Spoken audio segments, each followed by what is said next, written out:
Primary শিক্ষক নিয়োগ নেবেন। 19 তারিখে আপনারা দেখেছিলেন প্রাইমারি পর্ষদ অভিযান, সেখানে স্বতঃস্ফূর্ত ভাবে 3 জেলা থেকে সকলেই নেমেছিলেন। প্রতিবন্ধী থেকে শুরু করে অনেক বোনেরা, অনেক দিদিরা দূর দূর জেলা থেকে, কোচবিহার, জলপাইগুড়ি এখান থেকে এসেছিলেন। তাদের উপর পুলিশি অত্যাচার আপনারা দেখেছেন, প্রত্যেকেই দেখেছেন পুলিশ কিভাবে তুলতে তুলতে নিয়ে গেছে। তারপর এই যে আজকে এই সোশ্যাল মিডিয়াতে আমাদের ব্যক্তিগত তথ্য ঘুরে বেড়াচ্ছে, এটা দেখে অবাক হয়ে যাচ্ছে যে পর্ষদ যেখানে বারে বারে বলছে এবারে বছরে 2 বার নিয়োগ, কোনো টেট পাস বসে থাকবে না, দুর্নীতি মুক্ত নিয়োগ হবে, কিন্তু এটা কি দেখতে পাচ্ছি আমরা? চাকরি প্রার্থীরা সম্পূর্ণরূপে হতাশ। আর মাননীয় মুখ্যমন্ত্রী কেন সব দেখেও চুপচাপ আছেন আমরা বুঝতে পারছি না।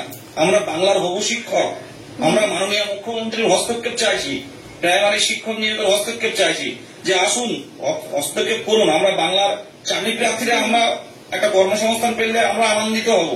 এবং দিকে দিকে আপনারা দেখতে পাচ্ছেন প্রাইমারি স্কুলের যে অবস্থা, স্কুল বন্ধ হচ্ছে, ধারাবাহিক শিক্ষক নিয়োগের অভাবে শিক্ষার্থী কমছে। এই বিষয়গুলো মুখ্যমন্ত্রীর ইমিডিয়েট হস্তক্ষেপ করার দরকার আছে। আমি একটু জানার চেষ্টা করি, কিছুদিন আগেও আমরা দেখলাম যে আপনারা রীতিমতো যারা 2022-এ টেট উত্তীর্ণ তারা রাস্তায় নামলেন, তারা পথে নামলেন, তারা আপনার মুখ্যমন্ত্রীর দৃষ্টি আকর্ষণের চেষ্টা করলেন, পুলিশ চাঙ্গলা করে আপনাদের প্রেজেন্ট নামে তুললো।